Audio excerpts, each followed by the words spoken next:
दोस्तों welcome back to your YouTube channel science math classes. पिछला video जो अपन ने देखा था एचसीएफ का, उसकी दो विधियां थी। एक जो है वो अपने यूक्लिड विभाजन प्रमेय का और दूसरी थी भाग विधि। अब उसकी नेक्स्ट दो विधियां बची है, तो उसकी पहले अपन देखते हैं। सबसे पहले आ रही है अभाज्य गुणनखंड तीसरे नंबर पे। अभाज्य गुणनखंड, इस विधि से अपने को निकालना है एचसीएफ। और अभाज्य गुण, सबसे पहले अपने अभाज्य गुणनखंड के बारे में समझते हैं कि अभाज्य गुणनखंड होता क्या है। देखो दो चीज़ें होती हैं, एक गुणनखंड और एक अभाज्य गुणनखंड। पहली चीज जो है गुणनखंड, और इसी का सेकंड नंबर जो है इसको अपन बोल सकते हैं अभाज्य या अभाज्य गुणनखंड। देखो इनमें अंतर क्या है, मैं एक छोटे से एग्जांपल के तौर पे आपको बताऊंगा कि गुणनखंड और अभाज्य गुणनखंड में अंतर यह है कि जैसे मान लो दोनों ही गुणनखंड हैं। गुणनखंड का मतलब है इसके अगर संधि विच्छेद करें तो दो वर्ड निकल रहे हैं, एक गुणन और एक दूसरा है खंड। अर्थात कोई भी संख्या है उसको अपने को ऐसे खंडों में व्यक्त करना है जो दो या दो से अधिक हो सकते हैं, जो आपस में एक गुणन संक्रिया के अंतर्गत आते हो। जैसे मैं एक छोटा सा एग्जांपल ले लूँ, एक संख्या है 12। इसको अपने दो हिस्सों में अगर इसके टुकड़े करें, अपन ये कर सकते हैं 12 और 1, 12 इंटू 1, जिसको अपने इसको गुणा की संक्रिया में लिखे तो 12 इंटू 1, ये भी होगा 12। दूसरा ले अपन अपने 6 इंटू 2, 6 दूनी 12, ये भी जो है 12 ही है। तीसरा ले 4 इंटू 3। तो ये अपने तीन प्रकार से इस 12 को विभाजित कर लिया कि 12 इंटू 1, 6 इंटू 2 या 4 इंटू 3। ये तीनों ही दो दो पार्ट के हैं अपन ने, और ये गुणा के अंतर्गत है। तो अपन ये कह सकते हैं कि ये 12 का गुणनखंड जो है स्वयं 12 या फिर 1 भी है।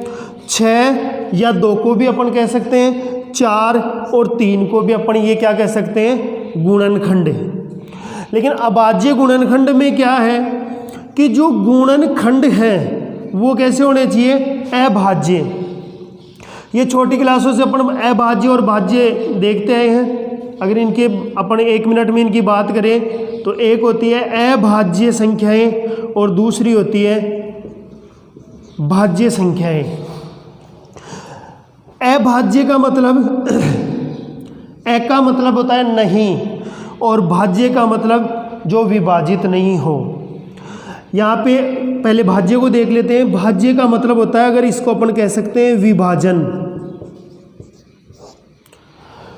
जिसमें मतलब वह संख्या जिसमें स्वयं और एक के अलावा अन्य संख्याओं का भाग चला जाए, वो होती है भाज्य संख्याएं। जैसे अपन कह सकते हैं 4, या मान लो आपका 6, इसी प्रकार से 8 है, 9 है, 10 है। ये सारी की सारी भाज्य संख्याएं हैं। इसमें 4 का भाग भी जाता है, 4 के अलावा 1 का जाएगा ही, लेकिन स्वयं और 1 के अलावा इसमें 2 का भाग भी जाता है।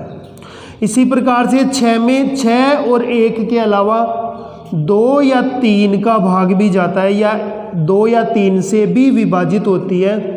तो इसलिए इन संख्याओं को कहा जाता है भाज्य संख्याएं। इनके अलावा जो बच गई वो होती है, जैसे मान लो बीच में अपने छोड़ दी, वो होती हैं अभाज्य संख्याएं। जैसे मैं एग्जांपल ले लूँ 2, 3, 5, 7, 11, इसी प्रकार से आगे तक की संख्याएं ये अभाज्य, अर्थात इनमें स्वयं या 1 के अलावा किसी संख्या का भाग नहीं जाएगा, तो इनको कहेंगे अभाज्य। अब अगर कंपटीशन में भी अपने को ये क्वेश्चन पूछा जाता है, कोई भी संख्याएं दे दे किसी भी प्रकार से कि भाज्य है या अभाज्य है, यहाँ पे मैंने दोनों ही क्रम में एक संख्या नहीं ली है, एक इधर 2, 3 ले लिया, 4 यहाँ चला गया, 5, फिर 6, 7, ऐसे और संख्याएं आ रही हैं, लेकिन 1 को छोड़ दिया। अक्सर जो है जिनको पता नहीं होता वो 1 को अभाज्य संख्याओं में काउंट करते हैं, लेकिन 1 अभाज्य संख्या नहीं है, जबकि भाज्य संख्या है। तो इसका खास तौर पे ध्यान रखना, जो आपकी यूक्लिड आती है या अन्य जो आपका एचसीएफ है, एलसीएम है या प्रायिकता है, उनमें इस क्वेश्चन का काफ़ी इम्पोर्टेंस होता है। एक भाज्य होती है या अभाज्य, तो ये जो है एक भाज्य संख्याओं के अंतर्गत गिनी जाती है, तो इसका स्थान यहाँ पर होगा एक का। अब अपन ने ये चीज़ें देख चुके, अभाज्य गुणनखंड और गुणनखंड में अंतर देख लिया। दूसरी चीज़, भाज्य और अभाज्य संख्याओं में भी अंतर देख लिया कि अभाज्य जिनमें स्वयं या एक के अलावा किसी का भाग नहीं जाए अभाज्य संख्याएं, और भाज्य जिनमें स्वयं के अलावा अन्य संख्याओं का भाग चला जाए वो होती हैं भाज्य संख्याएं। अब अपन मुख्यतः चल रहे थे गुणनखंड पर, तो पहले जो है अभाज्य गुणनखंड यहाँ पे करते हैं इसी 12 के। तो मतलब अभाज्य गुणनखंड का मतलब होगा कि जो किसी संख्या के जो गुणनखंड हैं उनमें अभाज्य संख्या ही होनी चाहिए। जैसे अपन गुणनखंड की बात करें, यहाँ पे 12 के गुणनखंड की है तो 6 और 2, यहाँ पे 6 भाज्य संख्या है। यहाँ पे ये वाला देखिए, ये भाज्य संख्या है, तो इनको अभाज्य गुणनखंड नहीं कहेंगे, इनको केवल कहेंगे गुणनखंड। तो फिर 12 के अभाज्य गुणनखंड क्या होंगे? 12 के अभाज्य गुणनखंड होंगे 2 × 2 × 3, 3 दूनी 6, 6 दूनी 12। यहाँ पर ये भी अभाज्य है, ये भी अभाज्य है और ये भी अभाज्य संख्या है, तो इनको कहेंगे अभाज्य गुणनखंड। यहाँ पे गुणनखंड और अभाज्य गुणनखंड क्लियर है। अपन अभाज्य गुणनखंड से एचसीएफ निकालेंगे। अब थोड़ा सा पहले अभाज्य गुणनखंड निकालना देख लेते हैं। एक संख्या का साधारण सी संख्या ले लेते हैं कोई भी, जैसे मान लो 420 ही है, छोटी क्लासों से अपने चलता आ रहा है। सबसे पहले आपको अभाज्य संख्याएं पता होनी चाहिए, अभाज्य संख्याएं ये कौन कौन सी होती हैं? तो ये जो है अपन, मैं यहाँ पे ऊपर लिख रहा हूँ, सबसे पहले होती है 2, उसके बाद में 3, फिर 5, फिर 7, 11, 13, 17, 19, अपने इसके बाद में 23, फिर 24, 25, 29, 31, इसी प्रकार से अनंत तक जो है अभाज्य संख्याएं चलती जाएंगी। तो अपना अभाज्य गुणनखंड निकालेंगे तब इनका ध्यान रखेंगे। सबसे पहले अपने को इधर से संक्रिया चालू करनी है, अर्थात ये देखना है कि सबसे पहले जैसे जो दी गई संख्या है उसमें 2 का भाग जाता है या नहीं जाता है। तो ये आपको भाजकता के नियम पता होने चाहिए। तो 420 जो है उसमें सबसे पहले अपन देखते हैं कि 2 का भाग जाता है या नहीं जाता, वो भाजकता के नियम से पता चलेगा। आपको 2 का पहचानना पड़ेगा कि अगर इकाई का अंक है 0, 2, इसके अलावा 4, 6 या 8, अगर इनमें से कोई संख्या आ रही है तो 2 का भाग जाएगा। आप इसमें भी दे सकते हो, अगर कोई मान लो विद्यार्थी नहीं हो रहा है तो वो साइड में रफ कॉपी में देख सकता है। जैसे मान लो अपन 2 का भाग देंगे, 2 का भाग 4 में दिया 2 बार, फिर 2 का भाग 1 में दिया, ये 2 में दिया 1 बार, और 2 का भाग 0 में दिया 0 बार। ये पहले वीडियो में बात हुई थी, किसी भी संख्या का भाग 0 में 0 बार ही जाता है। फिर अपन देखेंगे, आगे नहीं बढ़ना, अपने को ये देखना जब तक 2 है जाएगा तब तक देना है, उससे अगली संख्या नहीं उठानी। अभी भी जा रहा है, 2 का दिया, 2 का भाग 2 में 1 बार, अब 2 का भाग 1 में देंगे।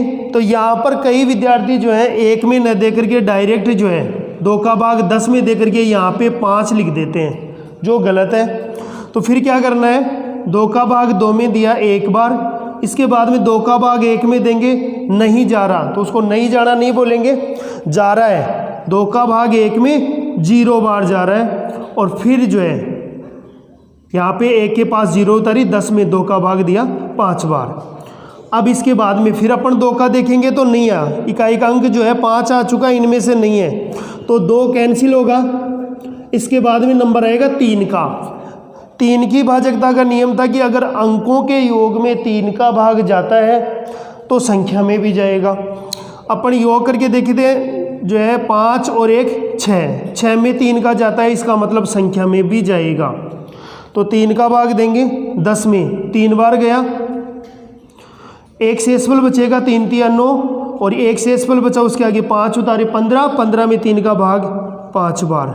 फिर अपना अभी तक नंबर 3 का ही है तो 3 का फिर देखेंगे, 5 और 3, 8 में 3 का नहीं जाता तो इसमें भी नहीं जाएगा। नेक्स्ट नंबर आता है 5 का, 5 का जाएगा क्योंकि 5 की भाजकता का नियम होता है कि अगर इकाई का अंक 0 या 5 हो तो 5 का भाग पूरी बार जाएगा। तो 5 का भाग अपन 35 में देंगे 7 बार, 5 सातियों 35।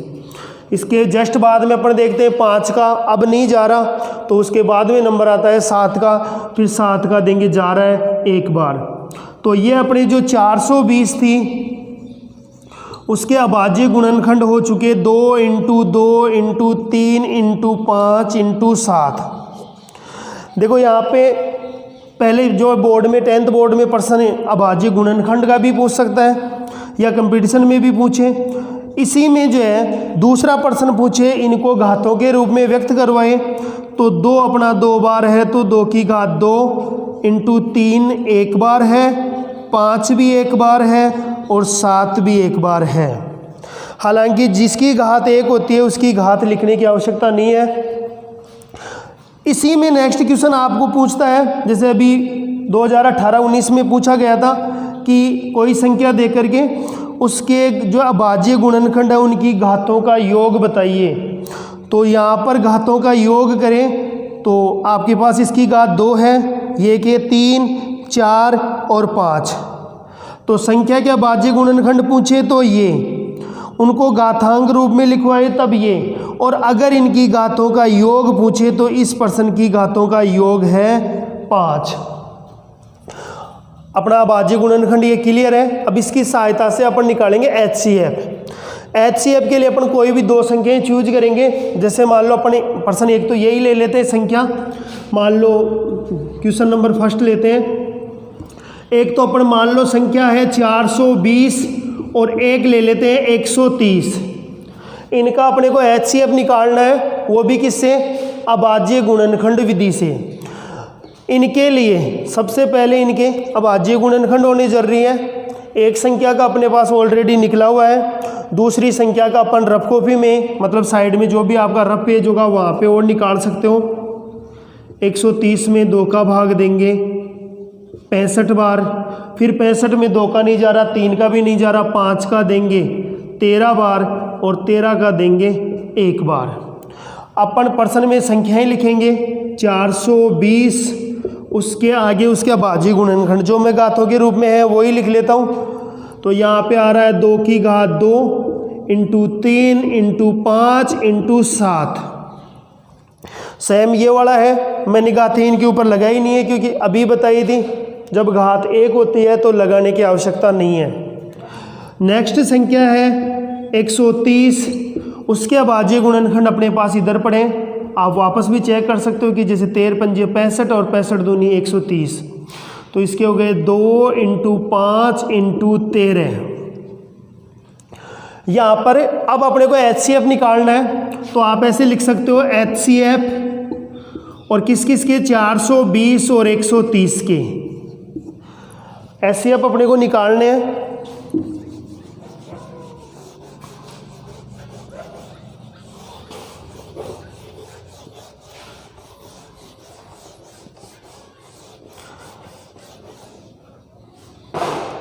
तो HCF के लिए देखो क्या करनी है, पहली वो संख्या देखनी है जो दोनों में मौजूद हो।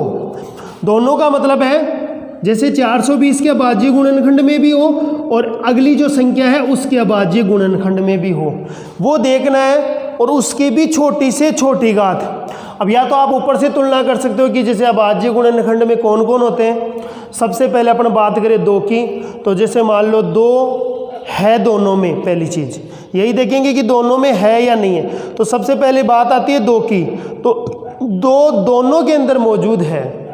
इसके अंदर 2 बार आ रहा है जबकि इसमें 1 बार आ रहा है, तो कम से कम 1 बार आ रहा है, या ये कहे कि छोटी से छोटी घात, इसकी छोटी से छोटी घात 1 है, यहाँ पर 2 है और यहाँ पर 1, इसका मतलब 1 घात ले लेंगे।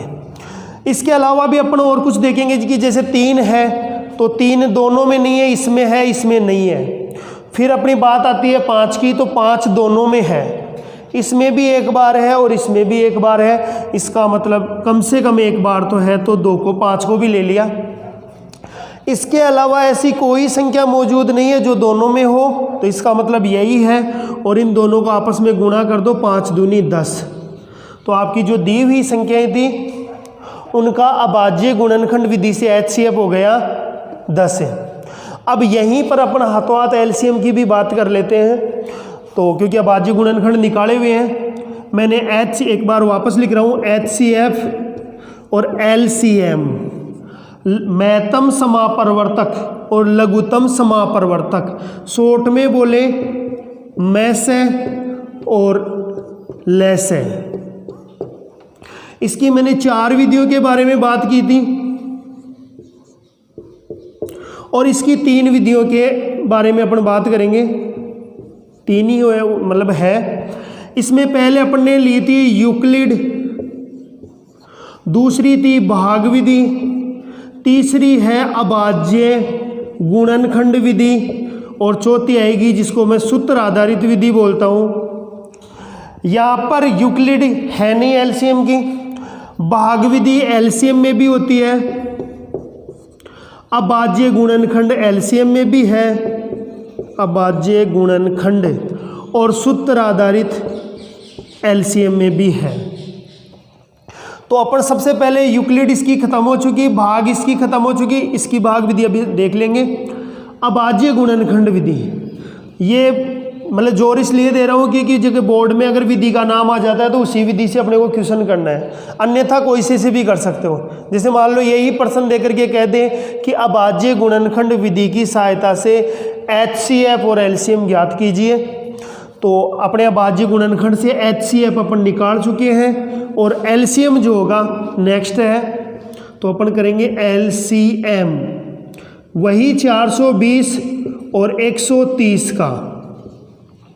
अब यहाँ पे जो है HCF है, LCM के लिए देखो इसमें क्या किया था, जो दोनों में मौजूद हो, एक दूसरे के उल्टे होंगे। HCF में अपन बोल रहे थे जो दोनों में मौजूद हो और कम से कम घात। LCM में अपन बोलेंगे जो किसी में भी मौजूद हो, कोई से में भी हो चाहे, और उसकी उच्चतम घात, हाईएस्ट घात। तो अपन जो है सबसे पहले या तो इस लाइन से कंटिन्यू बात कर सकते हो और वैसे समझ में आ रहा तो वैसे। जैसे अपन देखे 2, भाई कोई से में भी है क्या, तो है, और उसकी हाईएस्ट घात यहाँ पर 2 है, यहाँ पर 1 है, तो इसकी हाईएस्ट घात है 2। उसके बाद में इंटू का चिन्ह लगा करके अपन 3 की बात करेंगे कि 3 है क्या, कोई से में भी इस वाले में है और उसकी हाईएस्ट घात 1 ही है। इसके अलावा नेक्स्ट अपन बात करें 5 की, तो 5 भी है, इसमें भी 1 बार है और इसमें भी 1 बार, सेम है दोनों में, कोई से में भी ले लो तो 1 बार। इसके अलावा अपने को जो कुछ दिख रहा है उनमें 7 आ रहा है और 7 की घात भी 1 ही है।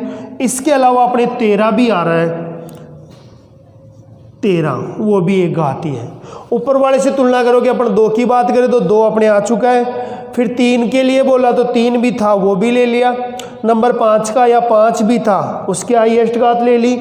नंबर 7 भी थे, उसके हाईएस्ट घात 1 है। बात करें 11 की तो 11 है नहीं, उसके बाद में 13 की, तो 13 अपने को दिख रहा है, 13 ले लिया, उसके बाद की कोई संख्या नहीं है। अब इन सबको गुणा कर लेंगे।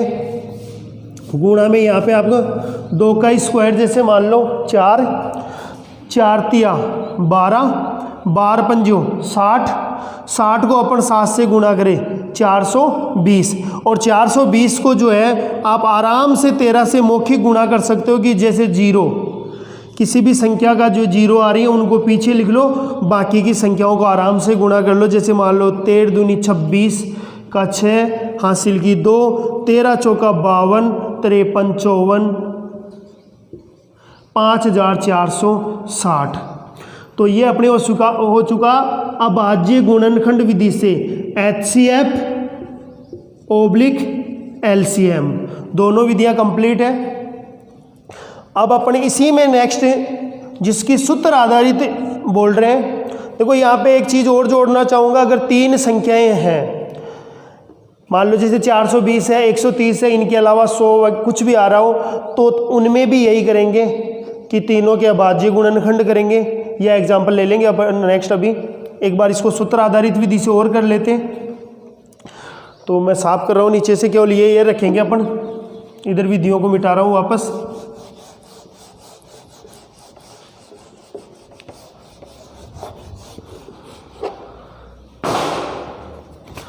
देखो अगर कोई भी दो संख्याएं हैं, केवल मात्र दो संख्याएं,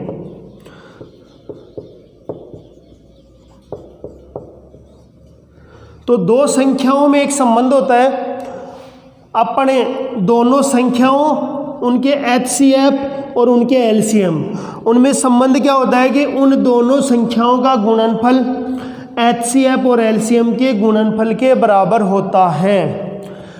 अगर आप इनको सांकेतिक भाषा में दे हो कि दोनों संख्याएं, जैसे मान लो पहली संख्या A और दूसरी संख्या B, तो अपन ये कह सकते हैं कि A इंटू B बराबर होगा LCM इंटू HCF। दोनों संख्याओं का गुणनफल उनके लैसे लघुत्तम समापरिवर्तक और महत्तम समापरिवर्तक के गुणनफल के बराबर होता है। ये प्रश्न मतलब ये सूत्र जो है वो अपने इन प्रश्नों के सत्यापन में भी काम में आता है, और बाकी अपने जो देख ही रहे हैं यहाँ पर जो है इनसे HCF और LCM निकाल सकते हैं। सत्यापन की बात इसके नीचे करते हैं, 1 मिनट यहाँ पर। पहले देखो सत्यापन में क्या है कि आप पहले दोनों संख्याओं को गुणा कर लो। जैसे मान लो यहाँ पे मैं करूँ A इंटू B, तो ये हो जाएगा 420 इंटू 13 130। तो यहाँ पर जो है 00 ऐसे कैसे, 13 दूनी 26 का 6 हासिल की 2, और 13 चौका 52 और 53 54, मतलब दोनों संख्याओं का गुणनफल हो चुका 54,600। अब अपन करते हैं HCF इंटू LCM। HCF अपने पास 10 था और LCM अपने पास जो है 5460 था, 5460। इन दोनों को भी गुणा करेंगे तो वही बात है, यहाँ पर जितनी जीरो पीछे लगा दो, 54,600। मतलब दोनों संख्याओं का गुणनफल भी अपने पास 54,600 है और LCM इंटू HCF भी 54,600 है। इसका मतलब ये दोनों बराबर हुए, A गुणा B बराबर HCF इंटू LCM। अगर ये बराबर है तो इसका मतलब अपनी सारी चीज़ें सही है। मतलब अपने संख्याओं का HCF निकाला वो, LCM निकाला वो, सत्यापन निकाला वो। कंपटीशन में भी ये प्रश्न आपको पूछे जाएंगे। जैसे मान लो कुछ भी दे दे आपको, ये दे दे, दोनों संख्याएं दे दे और उनका HCF और LCM बता दे और पूछ ले कि क्या ये सही है, या दी गई संख्याओं का HCF 10 और LCM 5460 सही है या अन्यथा नहीं, या इसको सत्यापित करके चेक करना हो तो अपने पास नीचे सत्यापन हो चुका है। अब अपन अगर ज्ञात करें, ज्ञात का मतलब अपने पास 4 चीज़ें हैं, 2 तो संख्याएं हैं, उनका LCM है और उनका HCF है। चारों में से अगर कोई भी चीज़ अज्ञात है जिसका पता नहीं हो तो अपन इसी सूत्र की सहायता से ज्ञात करेंगे। जैसे मान लो अपने को साहब ये नहीं निकाला LCM, अपने सूत्र से ही निकालेंगे। अपने को दे दे कि 2 संख्याएं हैं 420 और 130, मतलब जैसे प्रश्न मैं लिखूं, यहाँ पर लिख रहा हूँ, जैसे मान लो प्रश्न आपको आए HCF